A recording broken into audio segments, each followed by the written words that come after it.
I guess the question is, does the all-conquering Stinger Zero tactic get Messina up to Serie A?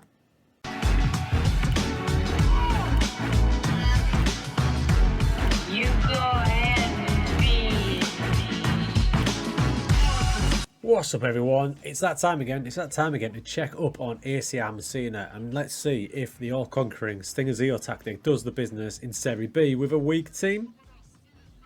Before I forget, if you're watching my Italian friends, buongiorno, buon pomeriggio. Right, okay, so the start of the season was the usual story. The pundits hated us. They say they were 17th there, but that was after we did a little bit of transfer business before that. We were predicted to finish, you guessed it, rock bottom as usual. The pundits hate us. They don't think we should be anywhere near Serie B. But here we are, deal with it. Now speaking of that transfer business, there it is. We've spent a whopping 7,000 and 5,000 of that was on a loan fee. We brought in 350,000 and there's a reason for that. I'll show you the finances later on in the video. We actually broke our transfer record. Believe it or not, we broke our transfer record. If you slope on down there to here, Cremonese, 1.8 thousand. That's 3 PlayStation 5s. Dorian Czeskowski, Kelly Czeskowski comes in, was my new keeper. What are you saying, Dorian or 3 PlayStation 5s? But you know what, we did some good business. I was well happy. We lost the legend that was Baldanzi last season. He's ended up in Serie A. He's going to tear it up. I totally urge you to go and buy Tommaso Baldanzi if you can in your saves. A video all by himself. We got his replacement in from Inter Milan, Gaetano Orestiano. Now this guy I reckon could be as good. He's a little bit older, but you can see his value up there, 6.2 to 8. He's so much clear of our players, it's stupid. He played the full season, you can see his stats there, 11 goals in 38. Not great, right? It kind of sums up the season, a little spoiler for you there. But we did upgrade. If you've seen my previous video on the channel about basically Moneyball style of transfer hunting, trying to upgrade your players where you can. And our big area to improve last season was centre mid and centre back. Now centre back, Axel Banda came in. He just looks better than what we already had. He's had a decent season, 6.92. 0 goals have been rubbish. Our set players, we need to work on them big time. Everyone's gone on about corners being broke. Not for me, they're not. Salini came in next door to him. He's a natural left back. I like the balance. He's also an absolute unit at 186 centimetres. So we got our centre backs. I was happy and we've had a better time of it this season. There's still work to do, but it was better. So over to the tactic, this Stinger Zero tactic. Now a lot of you have had great success with this. A lot of you have, including myself. I love this tactic. It is my go-to. If someone says to me, die on a hill, what tactic are you going to play to win as many matches as you can? That's it. That's it. But we had a realisation this season, and it's probably a good thing, that if your team aren't quite up to it, that tactic ain't going to work. And as the guy who made that tactic, that hurts me to say it. It's not going to work for every team. I found out that the hard way this season. When you see the results, you'll see what I mean. We started like a house on fire. Maybe it's due to morale, but I think it's more likely the fact that our players just couldn't cope with the system. Now in other teams I've used the Stinger Zero tactic with, it hasn't been as much of an issue because we've been the dominant team having the ball and not getting through as they can't get through because we've got better players to win the ball back and dominate the match. Messina, however, because we're one of the lower teams in Serie B, they can't handle it. So we needed to have a rethink, but unfortunately it was too little too late. Here's the season, right? So we started with 2 defeats, but this first defeat in the league here, you can see over this corner we had a man sent off after 6 minutes and a man sent off after 79 and then conceded a goal in the 90th minute. So I'm not too concerned about that.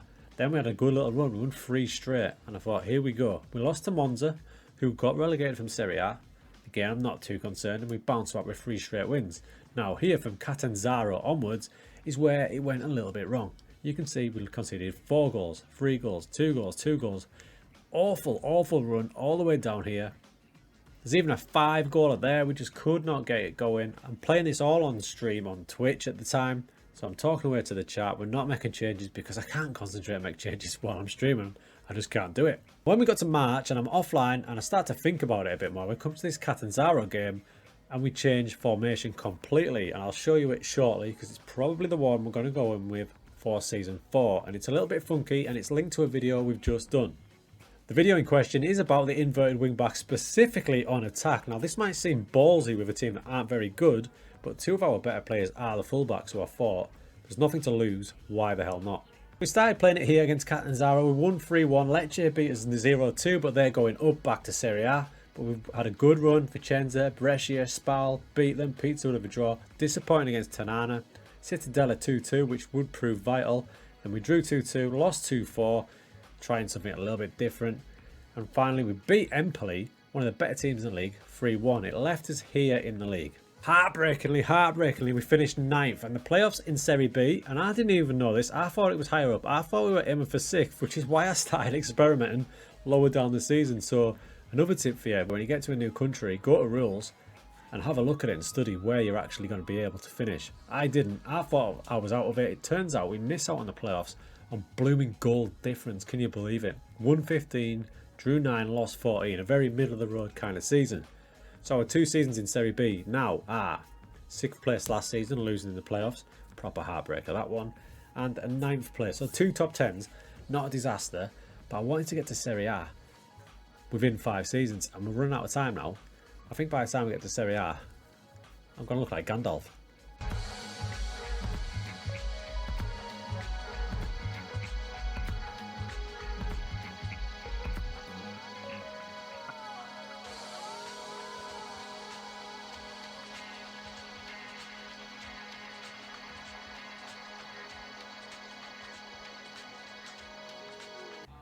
As that win against Empoli shows, the second best team in the league, by the way, there's potential in this tactic, and here it is. Now, those who watched the wingback video will recognise that tactic. It's similar to the one that I was trialling away with in Inter Milan. Obviously, Messina aren't Inter Milan. I don't have the players, so I've made some tweaks here and there. I'm still going attacking. I'm still going balls to the wall, so to speak. Using them inverted wingbacks with that anchor man to hold it all together. We used it. It was mixed success, but I can see things in it. Now, if I can get some better players in there for next season, I think it's got a chance. I'm also going to work on another tactic for next season, which is a pure 3 at the back. By pure 3 at the back, I mean 3 centre backs, no wing backs, no full backs, but higher up midfielders, maybe defensive wingers. Thinking about something like that just for an alternative to this bad boy. But what I've got to do now is, and I've said this in previous videos, look at that team. Who's going to be there next season? Who do I replace? It's not as bad a situation as last time, you know. These are the positions I'm happy with. I'm happy with my wing back on the left. My centre back is decent. I'd like a better one next to him. Keeper's fine. 2 defensive midfielders out wide, really good. And the great news is Iliev, Orestiano, got them confirmed for loans next season. Now, this man up front you may not recognise. This is Rossi, Leonardo Rossi from AC Milan. Came in at the back end of the season and bagged 18 in 13. We've got his loan extended as well, costing us absolutely nothing. So my front 3, we're in business. We've got them. So just a little bit more transfer business here, some more quality, and let's see. So all in all, I'm happy with the season. We finished in the top 10 twice. So if you're counting now, it's a 1st place Serie C, 6th place Serie B, and a 9th place Serie B. Now, I did allude at the start about the finances of this club. We've had no money from the get-go. There's no money coming. In fact, next season's budget is 0. And I shared this in my Discord yesterday as I'm recording this. The reason I chose AC Messina is they've been dissolved and reborn 3, 4, 5, 6 times. I'm not even sure. But they keep going out of business and coming back. And I got a message in my inbox the other day, and it was about finances. Now, bear in mind when I show you this, we haven't spent anything. The most we've spent is £1,000. We are in a right state. Overall balance now is 5.5 million in the red. Whew. So the club are in trouble. They've got a beautiful stadium. They've got beautiful kits. Hey, as favoured personnel goes, we've snuck into it. Look, there we go. We're in favoured personnel, so we're moving up. The reputation of the club's moved up to 2.5 star. Things are moving in the right direction. Everything apart from this is on our shoulders. How are we going to solve this? We can't sell players because we've got nobody worthy of selling. The wage budget's a little high, but unless I get rid of all my players and just play youth, I don't know what we're going to do with this. Will we get takeover? It's all on the line. If you can come and jump on Twitch with us, see if we can sort this mess out, that'd be great. If not, I'll be back soon with another season review. Did the tactic work? Let's see.